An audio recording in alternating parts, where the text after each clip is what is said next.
Bismillahirrahmanirrahim. Alhamdulillah. Wassalatu wassalam ala rasulillah. Au milieu de l'an 9 de l'Hégire a eu lieu la bataille de Tabouk. Le prophète sallallahu alayhi wa sallam a appris que les Byzantins et leurs alliés arabes s'étaient organisés pour attaquer les musulmans. Pour l'empire byzantin, une religion universelle comme l'islam était un danger pour leur légitimité religieuse et politique. Ils voulaient donc mettre fin à ce qu'ils considéraient comme une menace importante. Le prophète sallallahu alayhi wa sallam a appelé l'ensemble des musulmans à se mobiliser. C'était en plein été, lorsque la chaleur était extrême.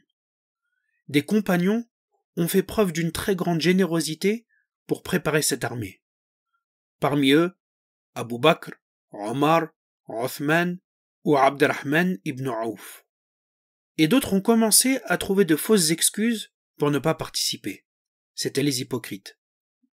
Après les préparatifs, le prophète sallallahu alayhi wa sallam est sorti avec 30 000 hommes.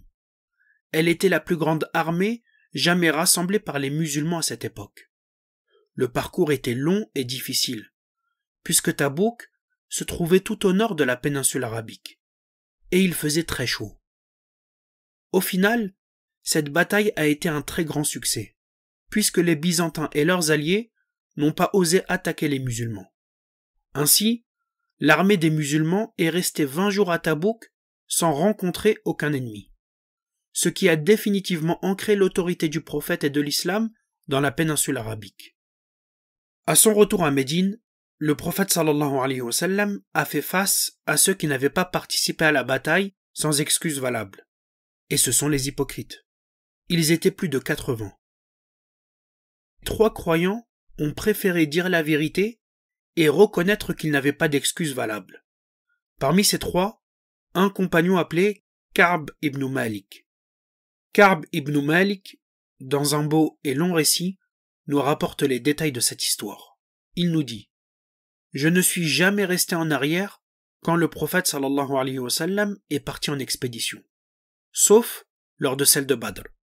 Ni Allah, ni le prophète n'a blâmé personne pour être resté en arrière lors de Badr, parce que le prophète sallallahu alayhi wa sallam était parti de Médine dans le but d'intercepter une caravane appartenant aux Quraysh. La bataille avait eu lieu donc sans préparation préalable et sans avoir été prévue jusqu'à ce qu'Allah les ait mis face à face avec leur ennemi. Par contre, j'avais participé au serment prêté par les Ansar au prophète sallallahu alayhi wa sallam la nuit à Al-Aqaba, où nous avions affirmé de la manière la plus claire notre engagement en faveur de l'islam. C'était donc le second serment d'allégeance d'Al-Aqaba dont on a parlé dans un épisode. Ka'b dit: Je n'échangerai pas ma participation à ce serment contre la participation à la bataille de Badr, même si Badr était un événement plus célèbre et plus mentionné chez les gens. Concernant ma défection, donc sa non-participation à l'expédition de Tabouk, jamais je n'avais été plus fort ni plus riche qu'à ce moment. Par Allah, jamais je n'avais disposé de 2 montures sauf à ce moment-là. Ka'b nous dit: Le prophète sallallahu alayhi wa sallam n'entreprenait jamais une expédition sans faire semblant de se diriger vers une autre destination pour tromper les espions de l'ennemi. Mais cette fois, la destination était si lointaine et le départ avait lieu dans une telle chaleur et l'ennemi était si nombreux que le prophète sallallahu alayhi wa sallam a indiqué clairement aux gens la véritable destination pour qu'ils se préparent bien à cette expédition. Les musulmans étaient nombreux avec lui et aucun registre n'avait recensé les participants à cette expédition, si bien que celui qui voulait déserter, ne pas participer, croyait passer inaperçu, à moins qu'Allah ne fasse une révélation à son sujet. Donc le messager d'Allah a entrepris cette expédition à un moment où les fruits étaient mûrs et où l'ombre était bien désirable. Donc c'était une période où on récoltait les fruits et où on voulait se reposer à l'ombre de la chaleur. Ka'b nous dit: Le messager d'Allah, sallallahu alayhi wa sallam, s'était équipé et préparé de même que les musulmans avec lui. Ka'b raconte: Quant à moi, je sortais tous les matins pour m'équiper, mais je rentrais sans en avoir rien fait. Je me disais à chaque fois que je pourrais le faire à l'heure que je voulais. C'est-à-dire qu'il se disait, c'est bon, j'ai le temps. Cette situation a duré jusqu'à ce que les musulmans aient redoublé d'efforts dans leurs préparatifs.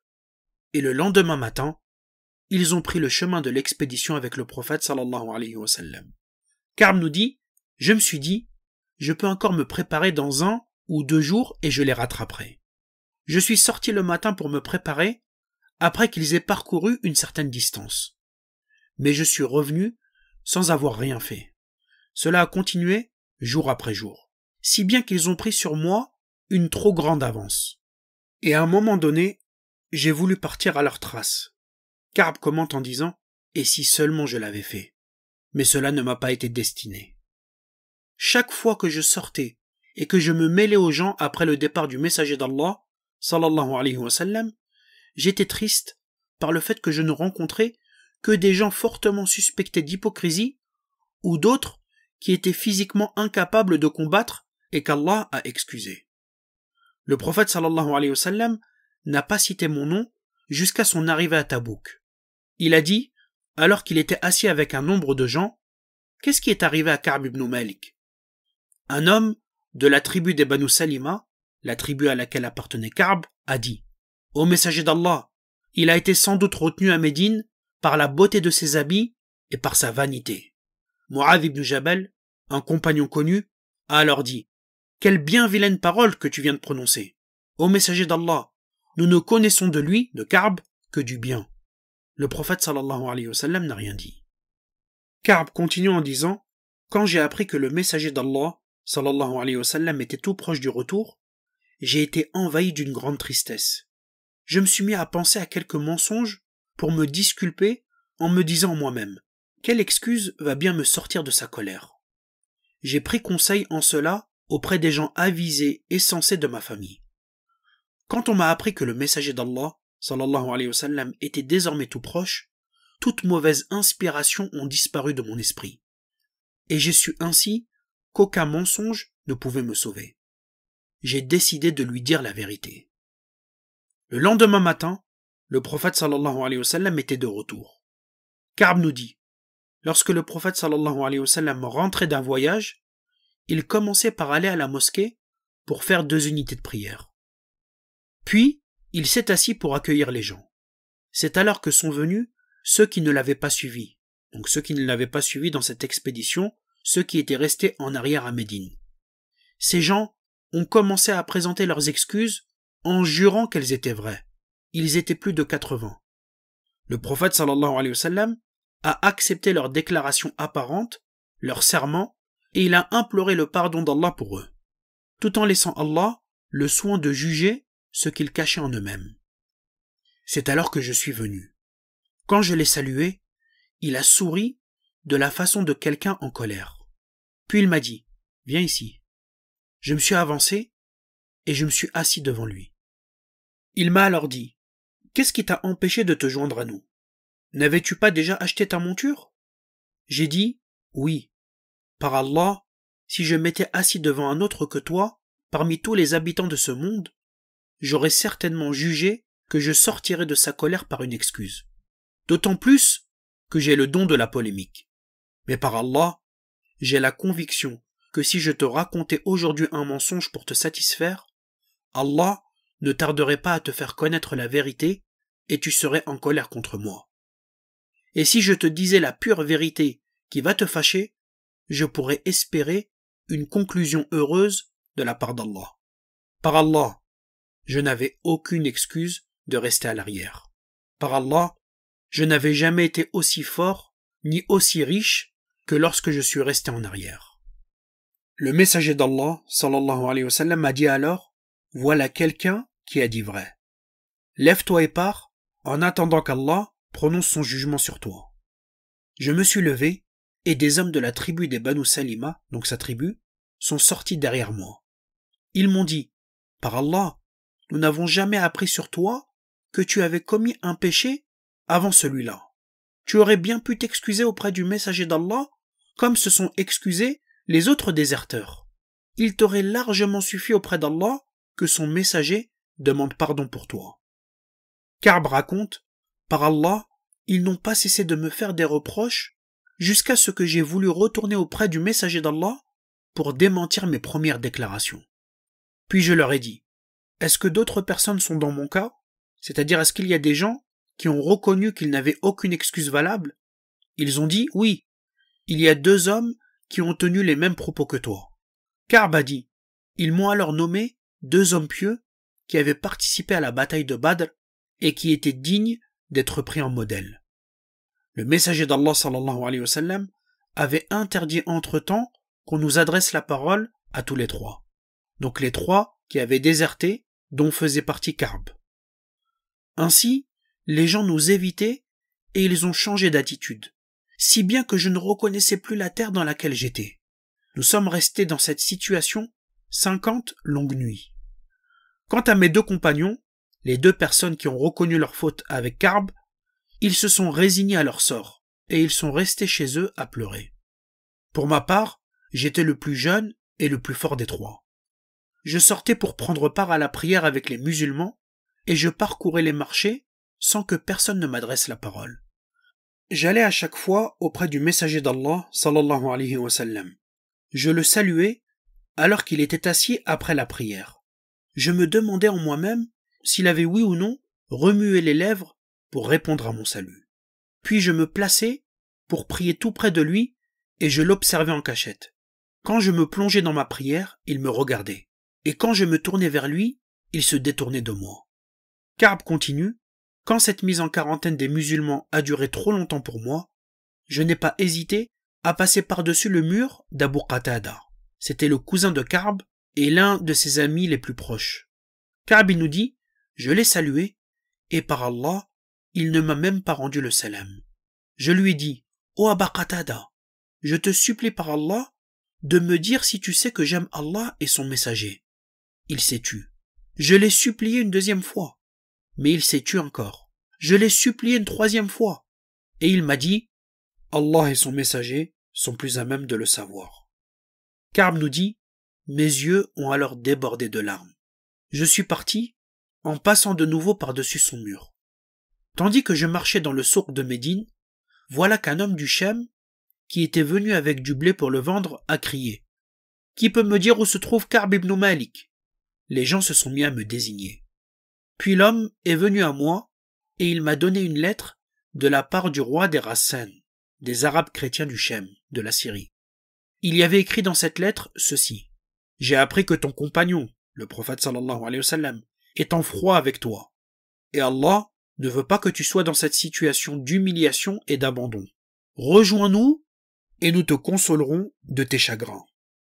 Ka'b raconte, lorsque j'ai lu cette lettre, je me suis dit, voilà bien encore l'une de ces épreuves qui me touchent en ce moment. Je me suis alors dirigé avec la lettre vers le four à pain et je l'ai brûlée. 40 nuits étaient passées et la révélation d'Allah tardait à venir. C'est alors qu'un homme envoyé par le prophète sallallahu alayhi wa sallam est venu me dire, le messager d'Allah t'ordonne de ne plus approcher ta femme. Je lui ai dit, est-ce que je dois la répudier ou faire autre chose? Il a dit, non, mais isole-toi seulement d'elle et ne l'approche plus. Il a envoyé le même message aux 2 autres compagnons. Ka'b raconte, j'ai dit à ma femme, va chez ta famille et reste-y jusqu'à ce qu'Allah prononce son jugement sur cette affaire. Je restais ainsi 10 nuits. Donc 50 nuits étaient passées depuis qu'il a été interdit de nous adresser la parole. Puis j'ai fait la prière de l'aube le lendemain de la 50e nuit sur le toit de l'une de nos maisons. Pendant que j'étais assis dans cet état, dont Allah subhanahu wa ta'ala a parlé dans son livre, c'est-à-dire dans les versets qui vont descendre à propos de Ka'b et ses 2 compagnons. Le Coran nous dit qu'ils étaient dans un état d'étroitesse sur la terre malgré son étendue. On citera les versets par la suite. Ka'b nous dit, pendant que j'étais dans cet état, j'ai entendu tout à coup la voix de quelqu'un qui criait du haut d'une colline à Médine. Il a crié aussi fort qu'il pouvait. « Ô Ka'b ibn Malik, réjouis-toi de la bonne nouvelle !» Ka'b dit, je suis tombé aussitôt en prosternation et je savais que la délivrance était arrivée. Le prophète sallallahu alayhi wa sallam avait en effet annoncé lors de la prière de l'aube qu'Allah avait enfin agréé notre repentir. Les gens ont couru vers nous pour nous porter la bonne nouvelle. 2 hommes sont partis pour en informer mes 2 compagnons, et un 3e s'est lancé dans ma direction au galop de son cheval. Un homme avait enfourché son cheval pour venir me l'annoncer, tandis qu'un homme de la tribu d'Aslam était monté sur la colline pour me crier la nouvelle. Sa voix avait été plus rapide que le cheval. Quand est venu à moi l'homme qui m'avait annoncé la bonne nouvelle par sa voix, j'ai ôté mes 2 tuniques et je lui ai offert ses 2 vêtements. J'ai dû en emprunter 2 pour me couvrir moi-même. Je suis parti en direction du messager d'Allah, sallallahu alayhi wa sallam, alors que les gens m'accueillaient en groupe en me félicitant de l'agrément de mon repentir. Ils disaient « Nous te félicitons pour l'agrément par Allah de ton repentir ». C'est ainsi que cette mise en quarantaine a pris fin pour Ka'b et ses 2 compagnons. Et on verra dans le prochain épisode la fin de l'histoire, les versets qui ont été révélés à cette occasion et les enseignements à tirer, Inch'Allah.